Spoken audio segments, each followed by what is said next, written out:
In my last lecture, I talked about the birth of the modern conservative movement in the 1970s. I covered the backlash against liberal policies like high property taxes and busing and affirmative action. And then I explained what conservatives wanted to do once in office: to cut taxes, support the army and the police, and bring religion back into politics. So in essence, marry old-style country club conservatism, the one that catered to the rich and corporations with tax cuts, with a newer style of conservatism inherited from the cultural wars of the 60s and 70s, which would be about throwing red meat at the base. What we'll do today is look at what happened in practice, which conservatives were elected at the polls, and what they did once they were in power. I'll proceed chronologically, starting with the 80s and 90s, mostly Ronald Reagan, and then moving on to the 2000s, i.e. W and the Donald. So first question, does that modern conservative agenda get people elected? And to a large extent, the answer is yes, at least after the 1980s. In the class, I mentioned Barry Goldwater, that senator from Arizona who was the GOP's candidate for president in 1964. I mentioned him in passing because he was trounced by Lyndon Johnson in that election that year, in part because Goldwater was too keen on using nuclear bombs and he scared people. But the ideas of Goldwater, which were considered very extreme for his time, they anticipated what later became the mainstream of the Republican Party: opposition to welfare and to civil rights, support for religion, and law and order. Another person we studied in the class was George Cornwallis, the governor of Alabama, who ran for president repeatedly from 64 to 76. He too failed to get a majority, in part because he was too associated with racism and segregation, and also he was shot in that 72 campaign. But Governor Wallace put together a package that also resembled the modern conservative program: anti-welfare, pro-police, anti-intellectual, pro-religion. So think of him as a precursor. We also studied Richard Nixon, who actually managed to be elected president in 68 and 72, but he doesn't fit the model of a modern conservative because he was quite progressive on some issues like the environment, the EPA, the Clean Air Act. Also, he was an unlikable crook who resigned in disgrace, so not the perfect embodiment of modern conservatism. The key to success, then, would be to take the ideas pioneered by Goldwater and Wallace and repackage them in a way that would be more appealing to a mainstream audience. Maybe abandon racial slurs like the N-word and use dog whistles instead. And dog whistles are a technique where you still attack black people, but you use code words like welfare queens or super predators.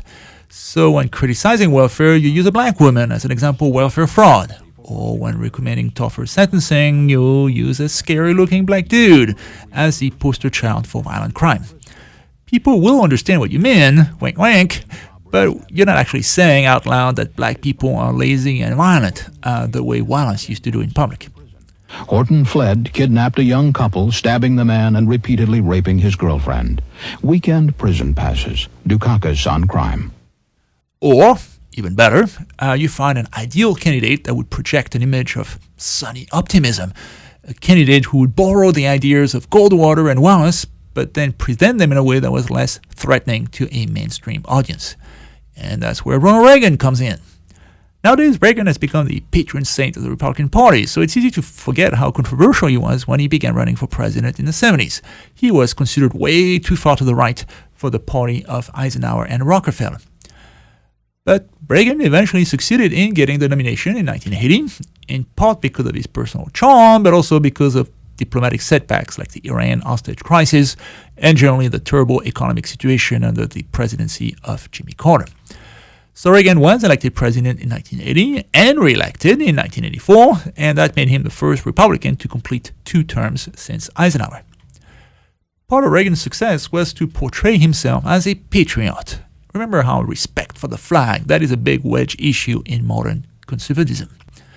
Notice in that photo that not only is Reagan wearing a red, white, and blue tie, but he also has a little flag in his hand, and in the back he has a picture of the American West with yet another American flag.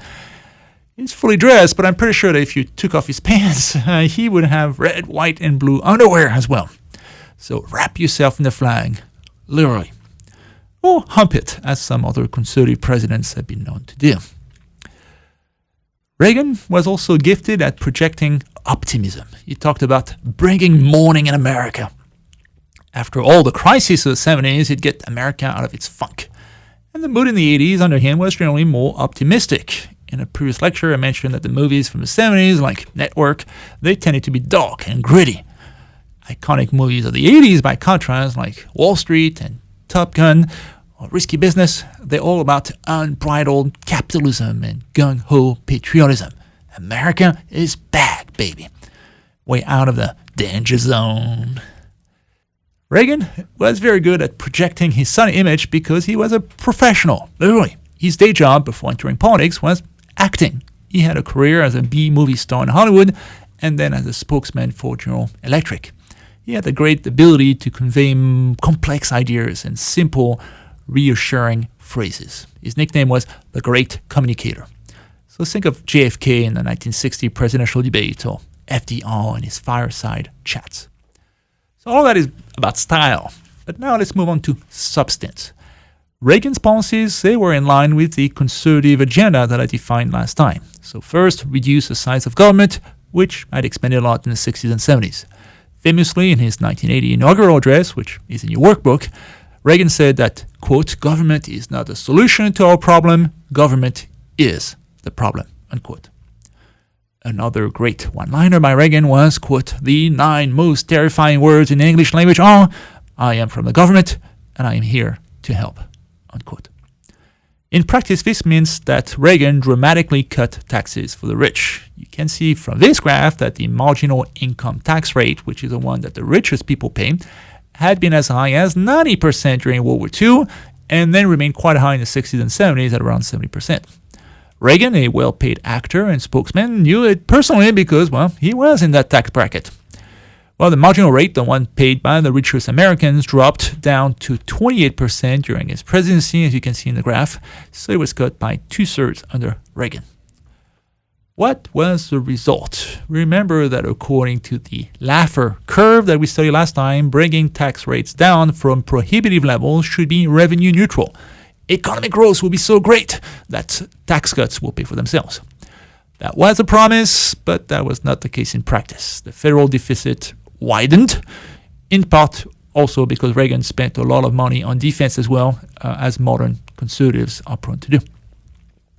The economy did quite well overall, so that was economic growth, though the economy also did very well in the 90s when George Bush and Bill Clinton raised taxes, so it's not clear if the Reagan boom of the 80s was connected to his tax cuts or some other development. One clear consequence of Reagan's tax policies was a widening gap between the richest and the poorest. What you see on that graph is how much money goes to the top 1% of Americans. So if the line is high, it means rich people get a lot of the national wealth, and there is high inequality. That was the case around 1910, coming out of the Gilded Age, and again in the 1920s after the tax cuts of Andrew Mellon. If the line is low, by contrast, it means that rich people get a smaller share of the national wealth, and you have greater equality between the rich and poor. And that was the case during the 40s, 50s, 60s, and 70s, at a time when the marginal tax rate was high and American prosperity was more widely shared. Notice though how inequality skyrocketed after the Reagan tax cuts in the 1980s. That's because the stock market boomed during that period and rich people make the bulk of their income from stocks. And then they got to keep a lot of those profits in the stock market because the tax rates went down under Reagan. We'll see the same dynamic when we get to the Bush tax cuts and the Trump tax cuts because they also resulted in a high deficit and rising inequality. None of that affected Reagan's popularity. He was easily reelected in 1984. Here's a little test to check if you have good eyes. Can you spot the states that went Democratic on that 1984 electoral map when Reagan was reelected? Well, that would be Minnesota, the home state of Democratic candidate Walter Mondale, and ultra-liberal D.C., and that's about it. Talk about a Republican landslide. Reagan also managed to ride out a major scandal called Iran-Contra.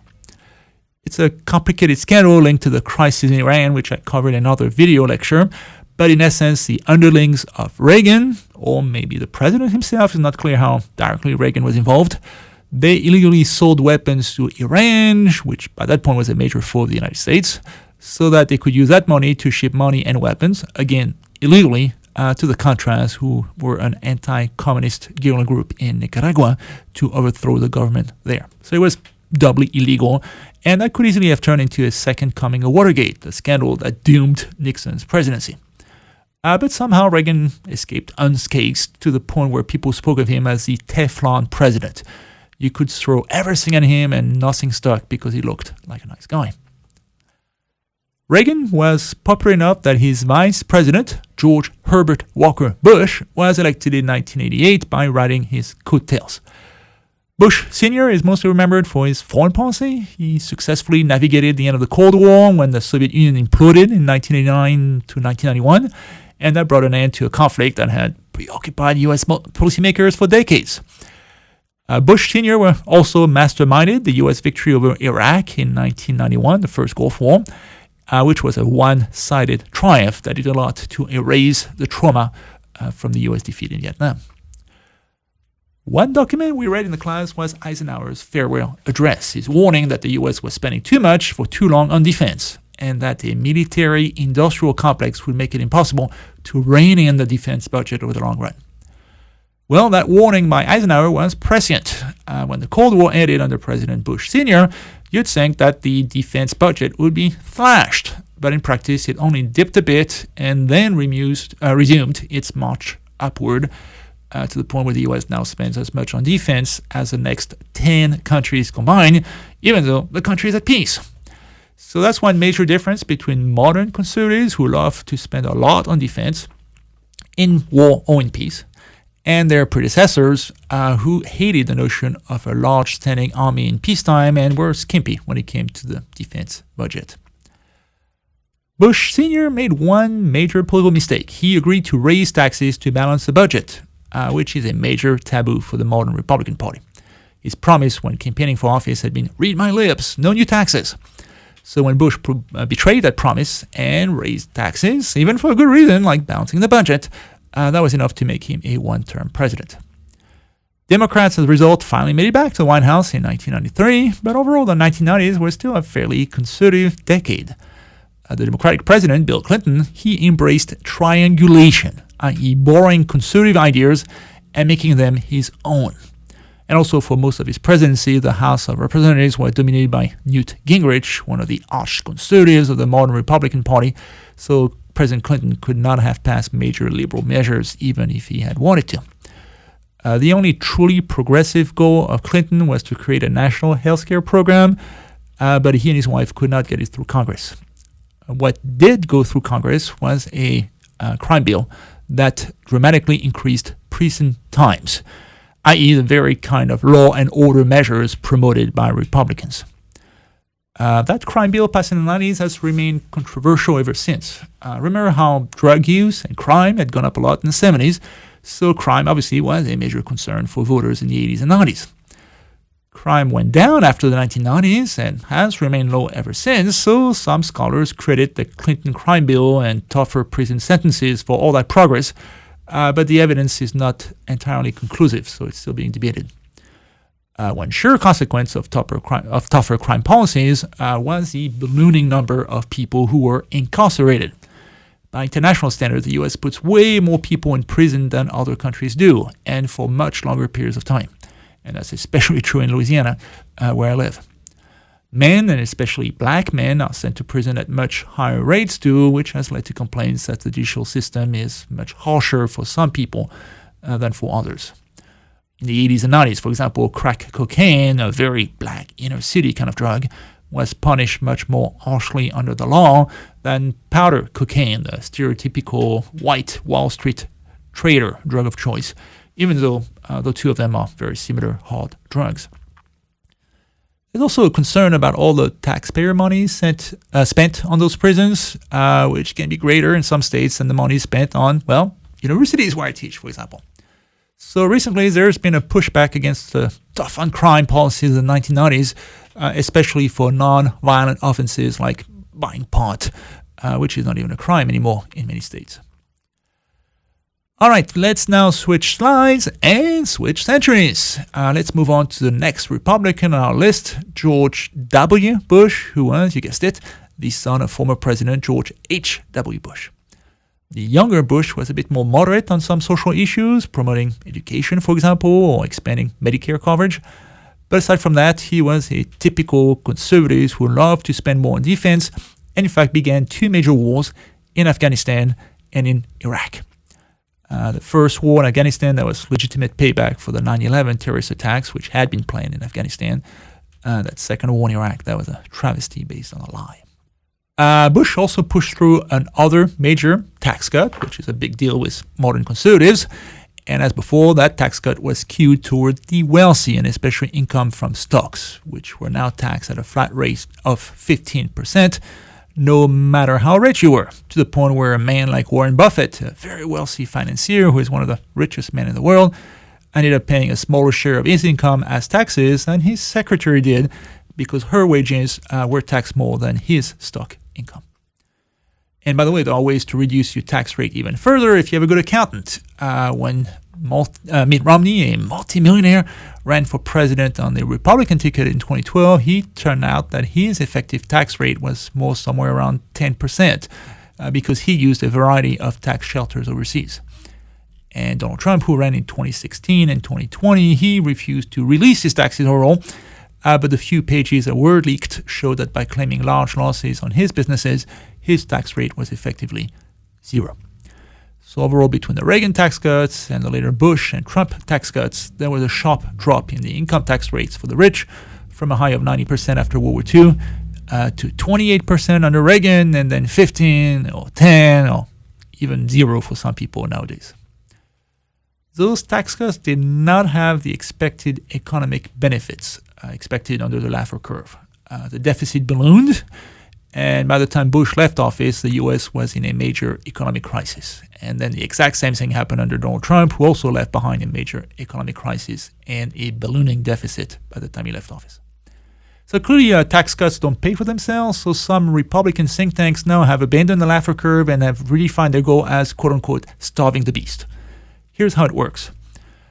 First, you cut taxes a lot, and that creates a big artificial deficit. And the minute that happens, it's easier to go back to the public and say, oh, the government is losing money, so we can't afford social programs. So it's a two-step process. You cut taxes first, and then you use the resulting deficit as an excuse to cut social programs.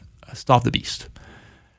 So in practice, when Republicans tried to tackle entitlement reform, that proved to be very unpopular with the public. Bush Jr. tried to do away with Social Security during his second term, and that didn't go anywhere. And Trump tried to do away with Obamacare, and that did not go anywhere either. So in practice, you had large tax cuts without a significant drop in government spending, and so large deficits as a result. And that would be a major difference between the modern conservative movement and the one from the Gilded Age or the 1920s, which was much more diligent about balancing the federal budget. Another way to measure the impact of tax cuts is GDP growth, i.e. how much the U.S. economy produces from year to year. And there the record is kind of mixed. You did have solid economic growth under Reagan and initially Bush and Trump, but then you also had strong economic growth under Obama and Clinton, both of whom raised taxes early in their presidency, and then the end of the Bush and Trump presidencies were marked by major economic crisis. As for the claim that the rising tide will lift all boats, that cutting taxes for the rich will trickle down the wealth all the way to people at the bottom, well, there the answer is an emphatic no. The sharp rise in inequality that began in the 80s has continued in the 2000s and to levels last seen in the Gilded Age or in the 1920s. And I think that's one of the reasons that politics are so acrimonious today, so bitter.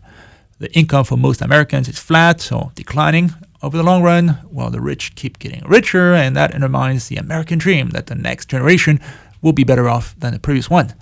And if you're a millennial drowning under student debt while your boomer grandma is enjoying her retirement in style in Florida, well, you know what I mean.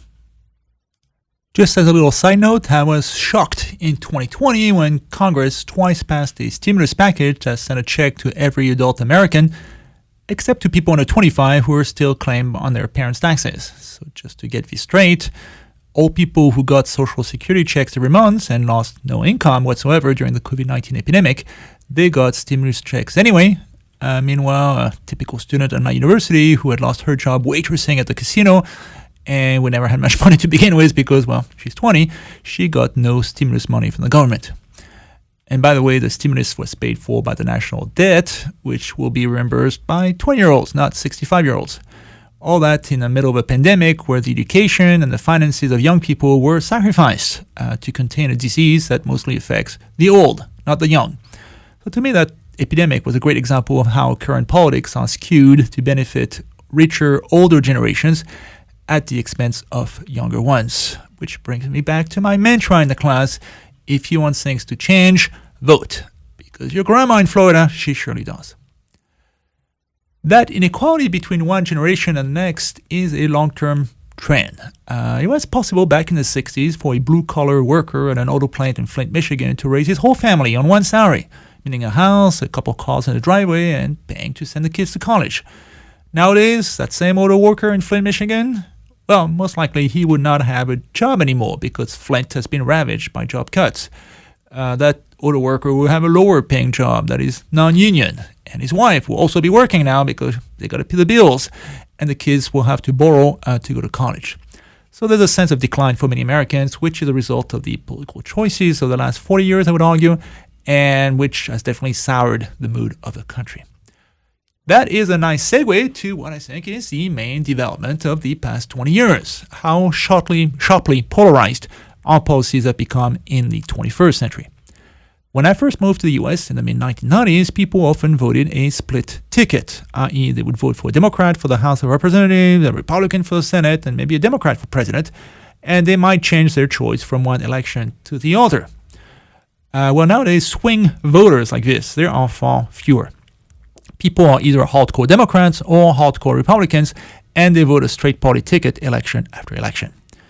If you look at the approval rate of presidents, which you can see here, people used to judge them based on their accomplishment, even if they were from the other party.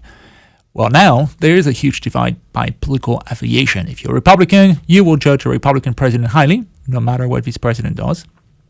And if you're a Democrat, you will never accept that a Republican president could do a good job. That is what this graph shows. The line indicates the partisan gap in approval ratings, and you can see how much higher it is now than before the 1980s. Politics have become tribal. This partisan gap partly comes from the fact also that the Republican Party has shifted sharply to the right, which makes it more difficult for moderate Democrats to vote Republican from time to time and vice versa, because now there's a true difference in the agenda of the two parties, from guns to abortion to taxes to healthcare. So obviously voters will stick to their side in a way that they did not do in the 90s under Clinton. I would also attribute rising partisanship in recent years to the development of the internet and cable TV. Back in the 1960s, everybody watched Walter Cronkite on CBS on the nightly news because they had few media options. They might be arguing with Cronkite's opinion on Vietnam, and they did, but at least they watched the same broadcast and they agreed on the basic facts. Nowadays, in response to complaints about the liberal bias of the mainstream media, conservatives have migrated to Rush Limbaugh and daytime radio, or Tucker Carlson on Fox News, or whatever meme your uncle is posting on Facebook. So not only do people disagree about opinions, which is one thing, but also about basic facts. I first noticed that in 2003 when my conservative students became convinced that Saddam Hussein was behind 9/11. That was not the case. Osama bin Laden was. But Fox News said so to justify the Iraq War, and I could not convince my students otherwise. Such a basic fact.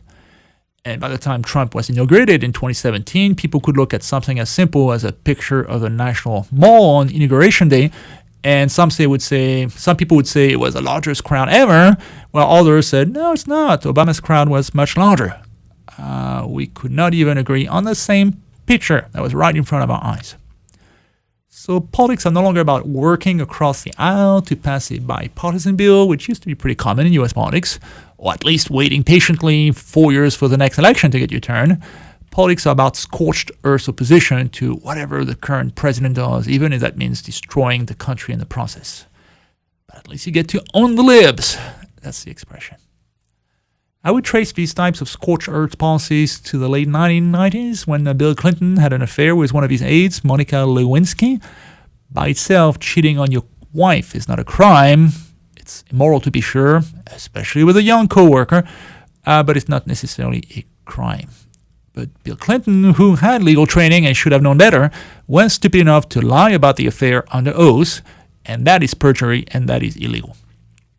The Republicans in the House, who had been trying for years to dig scandals about Clinton and his wife, they jumped on the opportunity and they passed an impeachment resolution, the first since Andrew Johnson after the Civil War. The Senate, which acts as a jury in such matters, did not convict, and Clinton finished his term, but the seeds had been planted. The next president was George Bush Jr., and in Democratic eyes this time, he also was illegitimate. Not just somebody you disagree with, but somebody you think should never have been president in the first place.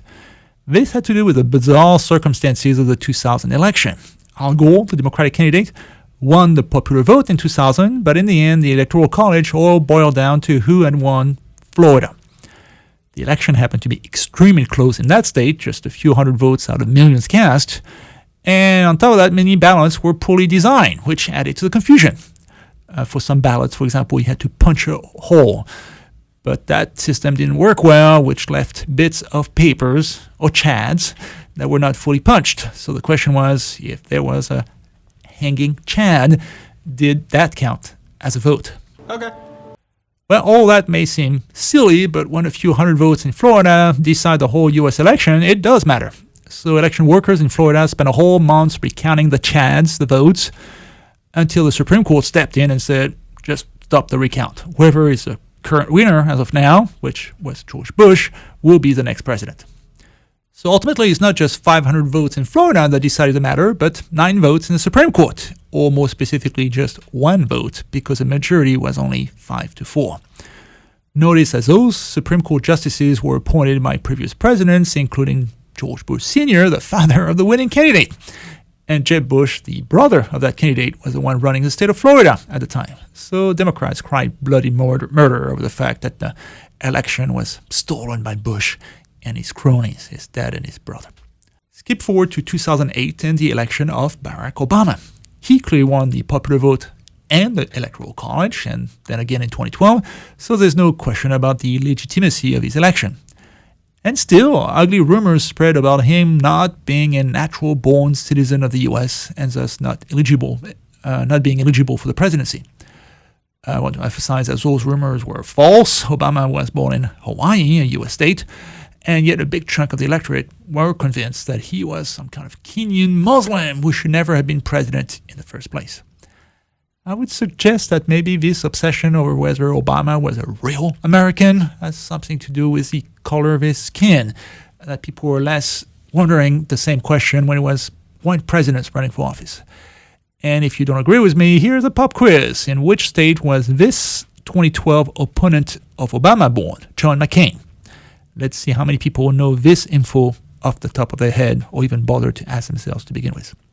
Let's go to the next president in 2016. And again, you have a situation where the person who won the popular vote, and that would be Hillary Clinton, was not the person who won the Electoral College, that would be Donald Trump.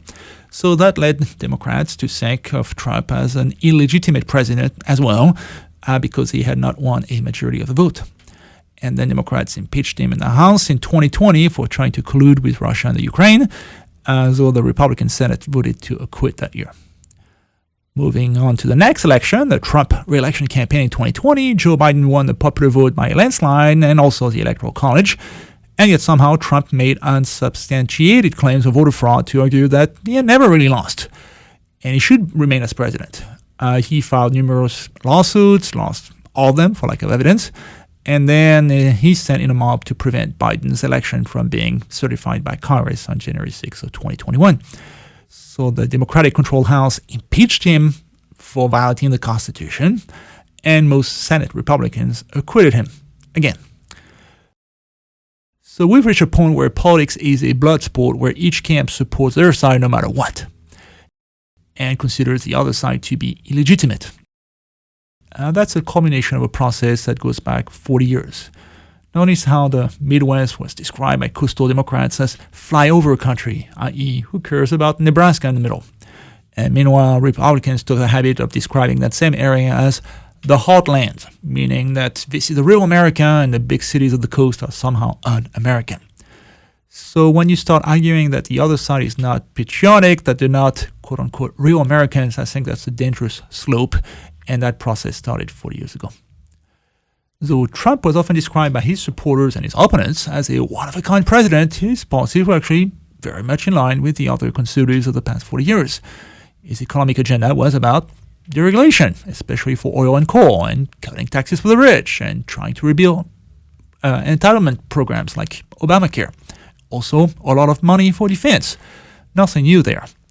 He did push for high tariffs, which was unusual since Republicans tend to be for free trade. That was the exception. Trump also embraced the other side of the modern conservative movement, which would be the cultural wars, and he was very adept at pushing hot-button issues such as Blue Lives Matters, and also getting 3 new conservative Supreme Court justices on the Supreme Court who may repeal or restrict Roe v. Wade in the future. I would argue that the only difference with the cultural wars is that Trump pushed the dial to 11. Does that mean it's louder? Is it any louder? Well, it's one louder, isn't it? He did not just question the science of evolution or global warming, he used a Sharpie to change weather reports on the spot. He didn't just complain of the bias of the liberal media, he called them enemy of the people. He didn't just use subtle dog whistles, he openly supported neo-Nazi demonstrators in Charlottesville, as well as neo-Confederates storming the Capitol, and his signature issue was a wall to keep Latinos out of America. And that extremism scared away a lot of the country club Republicans, especially educated women in the suburbs. So the result, the Republican Party, which was already trending white and old and male, became more so the result, which could be a problem looking forward since, well, the country keeps getting more racially diverse. These demographic trends have led to concern among Republican strategists that 10 or 20 years from now, the Republican Party could become irrelevant, even in places like Texas, as the Hispanic population becomes a significant voting bloc and the Republican Party burns bridges with Latinos and blacks and college-educated professionals and women. Well, when he was president, George W. Bush tried hard to court Hispanics, even speaking Spanish to them, because he figured that in the long run, they would be a significant voting bloc and that the Republican Party needed to expand his base. Romney tried the same thing. Trump picked a different tactic, which was to throw red meat at his base, however narrow, so as to mobilize it. And that worked well in 2016 when he won the presidency by a narrow margin, while Republicans swept the House and the Senate. And if you follow the narrative, you might be asking yourself, how could Republicans win the White House and both houses of Congress if Trump lost a popular vote in 2016? i.e. 3 million more people voted Democratic than Republican nationwide that year. How could that work in a democracy like the US? So let's digress a bit into political science. The election for US president, that is not based on the popular vote, i.e. who gets the most votes nationwide. It is based on the Electoral College, i.e. if you win one state, you win all the votes associated with that state, and you do that for all 50 states. So if you win a few key states like Florida, Ohio, Michigan, or Wisconsin by very narrow margins, as Trump did in 2016, you officially win all the votes for those states, and all the Democratic votes in that states effectively don't count. Meanwhile, Trump lost some other states like California or New York by huge margins, which didn't really matter because whether Democrats win California by 60 or 70 or 80%, the result is the same. Any vote beyond 50% plus one, that is wasted. So this way, by barely flipping a few Midwestern states, you could eke out a victory in the Electoral College while getting fewer votes overall, which is actually what happened for the last two Republican presidents, Bush in 2000 and Trump in 2016, both of whom lost the popular vote and still got to the White House. It's also possible to win the Senate with a minority of the votes, though for different reasons. The Great Plains, or the Heartland, or flyover country, however you call it, they have plenty of states with a small population, like Montana, or Wyoming, or North Dakota, or Nebraska, and these tend to vote Republican in the modern age, whereas big states on the coast with a huge population, like California and New York, they are overwhelmingly Democratic today. But those giant states with a big population, they still only get 2 seats in the Senate, same as all these small red states with a much smaller population. So even in 2020, when Democrats won the popular vote by 7 million votes nationwide, which was a record, the Senate remained split 50-50 because all these small conservative states counted the same as big blue states. A minority party can also dominate in the House of Representatives, although for a different reason again. Districts in the House are based on the population, so you can't have the kind of skewed distribution that you have in the Senate. However, it is possible to gerrymander districts to draw odd lines that will give you a partisan advantage.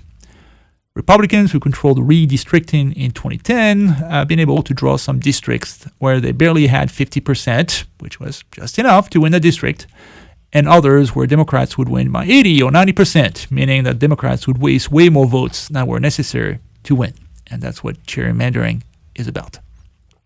Gerrymandering, that's not new, but it's aggravated by another organic process that is new. As the US population becomes more politically divided in recent years, people don't just vote the same way, they don't live in the same place anymore. A young, liberal, gay woman in rural Louisiana, she won't stick around Abbeville, Iowa.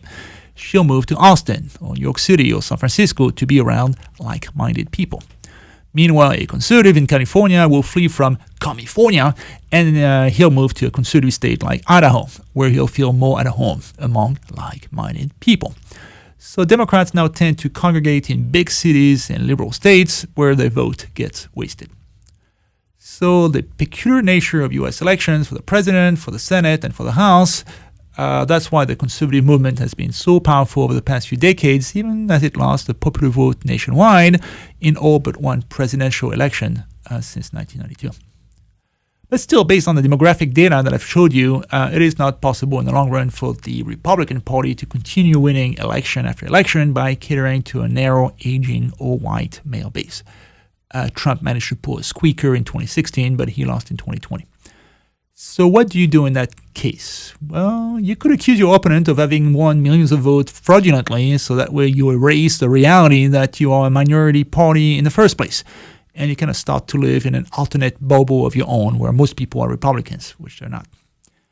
Or you can send in your goons to attack the Capitol to prevent the ratification of the vote. This way, democracy and the rule of the majority, that doesn't matter at all.